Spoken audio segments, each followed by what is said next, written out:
Assalamualaikum warahmatullahi wabarakatuh. Pak Said Agil, Pak Hicam, Dara Fajrul, keberatan saya manggil ponaan itu Pak. Para hadirin hadirat, kita telah mendengarkan uraian Mas Hikam yang formatnya sederhana tapi mencakup esensi atau pokok-pokok perkembangan gerakan Islam di Indonesia dengan berbagai pendekatan yang mereka lakukan. Sebenarnya saya sudah nggak perlu ngomong ini, udah tinggal terima tanya jawab saja, karena yang dikemukakan Mas Hikam itu ya esensinya sama dengan apa yang ada dalam pikiran saya. Hanya saya ingin lebih menjelaskan settingnya, background atau latar belakang keadaan sehingga timbul responsi seperti yang diberikan Mas Hikam. Kalau dilihat dari ini sebetulnya memang harus saya dulu yang ngomong baru dia, ini tadi keliru.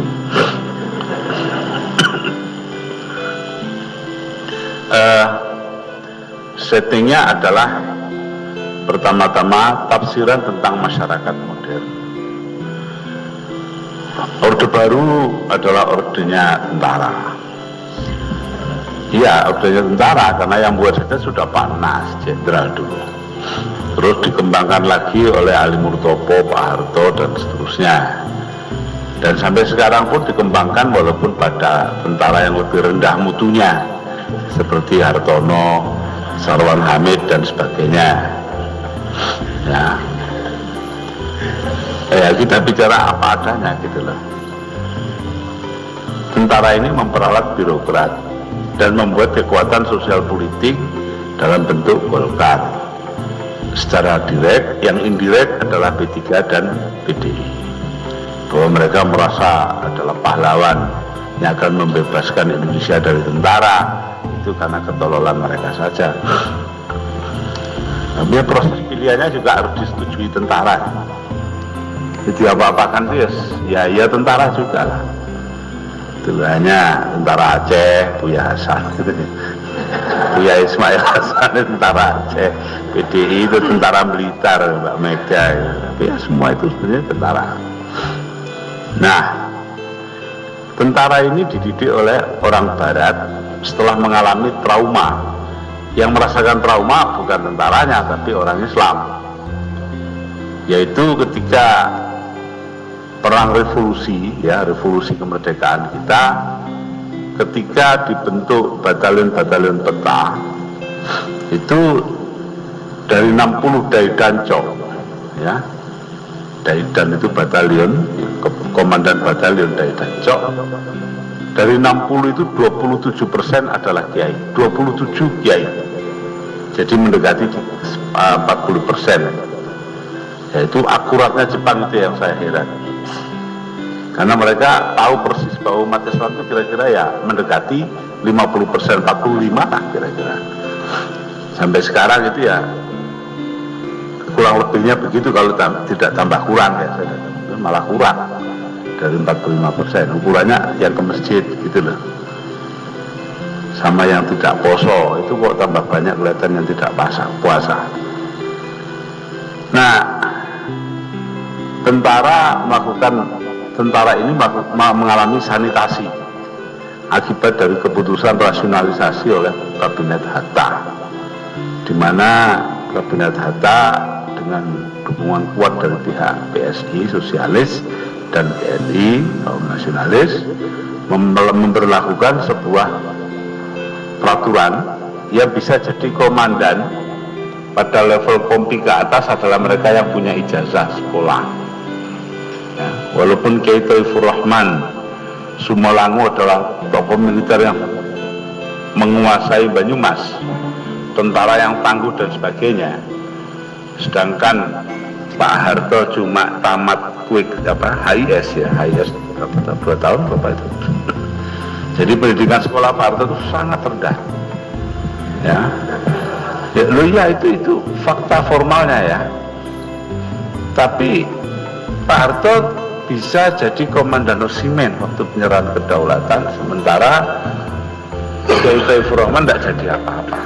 Akhirnya marah, berontak dengan AUI di Sumalangu, Kebumen, bahkan akhirnya mati gugur dalam pertempuran, menjadi pengkhianat bangsa. Padahal itu cuma royoan tempat saja. Kebetulan yang pahlawan itu yang bisa menang, ya jadi pahlawan. Kalau seandainya mereka yang kalah, Kiai Taifur Rahman jadi pahlawan dan Yani jadi bangsat. Itu terbalik saja, kebetulan saja itu sejarah. Ya sejarah katanya yang menang. Makanya kalau Pak Said itu masih ribut saja tentang Auza'i lah, tentang ya tidak tahu bahwa sejarah itu apa katanya yang menang. Dan kebetulan kaum Sunni menang, maka yang sana dinamakan Syiah. Loh, Syiah kan pengikut toh, pengikut Sayyidina Ali ya, diredusir jadi pengikut gitu loh. Seandainya Sayyidina Ali yang menang, yang Sunni itu Sayyidina Ali, lalu yang ikut Muawiyah Syiah, gitu loh. Ini kebetulan sejarah saja. Sama dengan yang di Republik ini. Nah, tentara yang berijazah itu didikan Barat.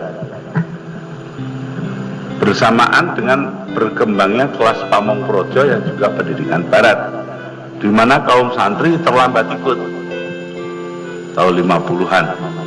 Di antaranya pada tahun 50-an akhir dan awal 60-an munculnya kelompok-kelompok dari Fakultas Ekonomi dikirim kemana-mana yang telah mengalami kerjasama dengan Seskoat. Yang Seskoatnya ya tentara yang berijazah tadi itu. Bahkan ijazah mereka sudah di-upgrade karena generasi berikut mereka bikinkan sekolah, mulai dari ATK, Akademi Teknik Angkatan Darat, sampai kepada AMN dan kemudian menjadi Akabri. Ya, jadi mereka sudah barat total, karena orang kayak Wijoyo apa ngajar di Seskoat, Wijoyo Niti Sastro, sembarang kali orang-orang itu.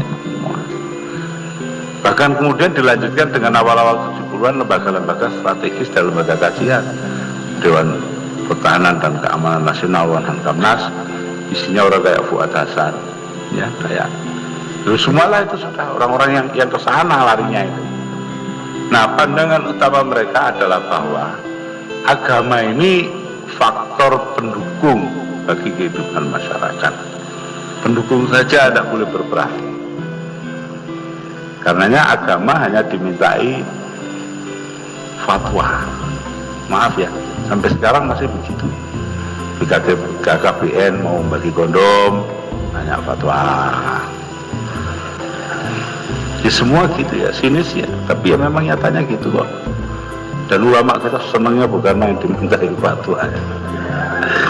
Ya, enggak tahulah saya kenapa kok puas dengan begitu gitu loh. Tapi setidak-tidaknya dulu pernah ulama itu tidak begitu. Mbak Wahab dengan Mbak Bisri yang berantem soal DPR GR haram apa halal, itu masih menimbulkan kekaguman lah. Kalau sekarang soalnya siapa yang dekat bupati, siapa yang dekat Pak Harto, masa gitu-gitu, siapa yang jadi kiainya Tutut, dan seterusnya. Itu sudah, kita ini diredusir peranan kita itu sudah kayak gitu.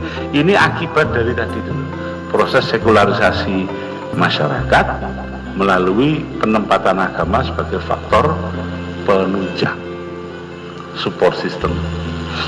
Nah, tadi yang dikatakan Mas Hikam macam-macam peranan, sebetulnya kalau kita lihat dari sudut lain adalah selama ini agama dianggap sebagai faktor penunjang, faktor pendorong, tidak lebih. Tetapi ya itu yang terjadi pada tahun-tahun 60-an, 70-an ini berjada sampai sekarang masih ada yang gini. Akibat lanjut dari ini adalah bahwa institusi agama tidak perlu diberi tempat dalam politik, karena itu harus digusur. Apalagi kalau sampai kuat, harus ditentang, diatasi, ya, dan ditaklukkan. Siapa? Nahdlatul Ulama. Karena semua hancur. Itu bukan Islam saja loh ya, semua yang sifatnya pandangan-pandangan non etatis, tidak serba negara, pandangan non birokratis, masih mementingkan peranan masyarakat. Ini semua harus dipapras. Ini adalah hasil daripada koalisi teknokrasi dan birokrasi model lama serta militer. Maka satu-satunya kekuatan yang bertahan dalam pemilu 71 adalah Nahdlatul Ulama. Parmusi tinggal berapa kursi, SI lebih sedikit lagi, paling ngenes seperti ini. Nah, yang lain malah habis sama sekali. Kan dulu partai Islam itu sampai berpuluh-puluh, akhirnya tinggal 4 yang terbilang lah ya. Nah, cara terbaik adalah keutuhan dan kebulatan yang namanya NU ini harus dilarutkan, harus dicampuri, harus kalau istilah Inggrisnya watered down, artinya dicairkan. Kalau sirup itu kental, kasih air yang banyak, lama-lama akan cair. Nah, diusahakan demikian. NU sebagai partai politik, ya, sebagai kekuatan politik yang bertampang institusi politik juga, yaitu partai NU, itu harus dilarutkan. Tapi kalau dilarutkan dengan memasukkan orang ke NU tidak bisa, karena NU sudah menjadi kelompok eksklusif. Orang yang masuk itu sudah, kalau rakyatnya boleh siapa saja, tapi kalau yang masuk kan sudah tertentu, diseleksi melalui uluk salamnya, melalui cium tangannya, melalui siapa mertuanya, siapa bapaknya, dan seterusnya, di lulusan pondok mana, ya. Itu ya anaknya kayak siapa, kecuali yang hilang kayak Mas Hikam, itu enggak. Dari As-Sakandari jadi As-Sakandali, skandal tok. Nah, ini kalau sudah hilang begitu ya, tapi yang lain seleksinya sulit. Nah, karena itu caranya NU saja yang diseret masuk ke politik, NU-nya di stop tidak berpolitik gitu loh. Itu yang terjadi dengan P3. NU didorong ke arah politik, ditakut-takuti tidak dapat menteri, tidak dapat tempat, tidak dapat ini. Kebetulan yang mimpin adalah para politisi yang butuh itu semua. Karena pergeseran yang dinyatakan oleh Mas Hikam tadi, yaitu mereka kehilangan sumber-sumber dukungan finansial. Ya, kaum petani kaya yang dulu menjadi pendukung NU sudah ganti orang, sudah Cina yang menguasai hutannya. Lah yang kaya yang dari NU kayak Petermas di Gondang Legi, Perhimpunan Persatuan Petani Tebu Rakyat Malang Selatan, ya, atau mana-mana yang lain, itu sudah dihabisi semua sebagai kekuatan politik. Ditimbulkan kelompok baru di desa-desa yang umumnya terdiri dari pepabrik, pensiunan, jadikan ketua KUD, yang besar semua ya, pensiunan tentara, penawiran. Nah, jadi dengan kata lain terjadi pauperisasi, pemiskinan orang-orang NU melalui kekuatan ekonomi yang dulu cukup baik diturunkan lagi. Kalau mau baca ini di dalam disertasinya Mitsuo Nakamura tentang Muhammadiyah, gimana Muhammadiyah akhirnya ya diredusir menjadi pegawai negeri yang bergantung kepada pemerintah karena para pengusaha Muhammadiyah dihancurkan oleh perkembangan tidak dengan sengaja, mulai dari zaman tahun 30-an, zaman Malaysia sampai kepada lain. Ya, politik pemerintah ikut serta, tapi yang terjadi penggusuran NU dari bidang ekonomi, Muhammadiyah dari bidang ekonomi, semua gerakan Islam tidak punya tempat di bidang ekonomi. Nah, karena itu kiai-kiai yang ada terpaksa menjadi politisi, menjadi sangat politis. Nah, itulah mereka berduyun-duyun masuk ke dalam P3, dan di sana dipermainkan satu sama lain, diadu terus menerus. Pak Idham diadu dengan Pak Yusuf Hashim, Subhan belum P3, Saihu diadu dengan Udin Lubis, dan seterusnya sampai sekarang, di mana hasil terakhir adalah saya kan tidak ikut. Matori diadu dengan Pak Idham, orang-orangnya Pak Idham, Hamzah Hasya dalam muktamar P3 kemarin. Dengan kata lain, kekuatan politik NU di dalam institusi politik Islam yang namanya P3 sudah dihabiskan. Sekarang sudah tinggal Nurul Bunte ikut-ikutan kepada Buya Ismail Hasan Metarium, mau tidak mau ya lewat sana. Dan ini ya murni perpanjangan tangan dari apa itu namanya birokrasi. Mengapa? Dia tidak punya akar di bawah. Dia adalah HMI dari Aceh. Di mana akarnya? Nah itu. Pada PDIPU sebenarnya terjadi hal yang sama. Terjadi marginalisasi kelompok-kelompok asal yang dulu menjadi kekuatannya PNI. Nah, ini yang terjadi. Ini yang harus kita mengerti latar belakangnya. Apapun yang diceritakan Mas Fikar tadi, ya ini kondisi latar belakangnya. Lalu muncullah sekarang kelas menengah yang sangat bergantung kepada pemerintah. Apakah itu melalui jatah-jatah lisensi? Nah, sekarang dicoba dikejar oleh pondok pesantren melalui inkopontren supaya dapat. Lupa saya ketawa dia mau dapat kredit gitu dari BNI ya. BNI itu udah 600 juta keluarga lewat Nur Muhammad. Dicarikan memang yang nggak ngerti apa-apa soal itu. Udah bangga, seneng dapat duit banyak gitu kan. Ya bagi pemerintah nggak penting hilang nggak hilang, duit balik nggak balik, yang penting pesantren dikuasai.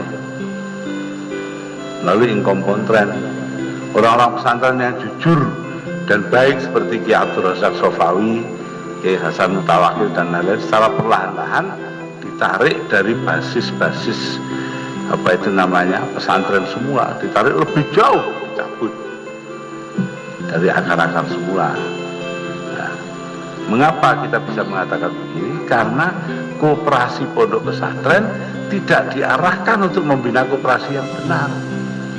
Kekuatan rakyat secara kooperatif ditampilkan tidak cukup menjadi papan merek koperasi, perilakunya adalah perilaku non koperasi. Itu juga koperasi semua kan begitu. Maka itu saya pernah Ustaz Larifin sampai marah-marah, saya jawab di depannya ketika menyampaikan makalah tentang koperasi. Ditanya oleh hadirin apa tandanya koperasi itu nanti itu sudah dewasa dan matang. Saya bilang kalau sudah tidak perlu departemen koperasi. Mestinya koperasi itu tidak ada urusannya dengan pemerintah. Di mana saja di dunia koperasi itu tidak ada urusannya dengan pemerintah. Nah, kok di sini sepenuhnya ditentukan oleh pemerintah. Itu satu contoh. Terjadi keterbalikan. Ini George Orwell mengatakan itu bahasa ganda, double talk. Nah, dalam kondisi sosial yang kayak gini, kondisi masyarakat yang semacam inilah secara ekonomis, di mana ada pergeseran kekuasaan lebih jauh ke tangan pemerintah. Tapi juga ada terjadi perkembangan lain di sisi lain ya, yang tidak paralel. Nah ini yang mengakibatkan pergeseran-pergeseran dan pergesekan yang disebutkan oleh Mas Hikam tadi, yaitu ketika pemerintah tidak berhasil membasmi kekuatan politik Islam, bisa dilemahkan ya, tapi tidak bisa dimatikan begitu saja. P3 tetap tidak bisa diisi oleh orang lain. Sampai hari ini saya tanya intel-intel itu kira-kira P3 kapan ada orang Kristennya? Wah belum bisa. Masih gitu saja, tidak perlu. Terus saya bilang kalau konsekuen dengan Undang-Undang 45 P3 itu harus diisi Kristen juga. Jadi dengan kata belum bisa. Lebih jauh lagi muncul kebutuhan kepada kekuatan politik Islam, bukan institusinya, kekuatannya. NU bukan institusi politik, tapi kekuatan politik. Kaum intelektual muslim adalah kekuatan politik, walaupun mereka birokrat, walaupun mereka tenaga pengajar, akademisi di perguruan tinggi dan sebagainya. Kaum profesi dan sebagainya, itu semua bukan kelompok, bukan institusi politik, tapi kelompok-kelompok yang bisa bergabung menjadi kekuatan politik. Ketika pada tahun 87 Pak Harto dikagetkan oleh kenyataan bahwa ABRI berani mendukung pencalonan Maruf. Pak Harto tahu di belakang itu ada orang-orang ABRI. Maka karena shock bahwa ABRI sudah nggak bisa disandari lagi, beliau mulai melihat menoleh kepada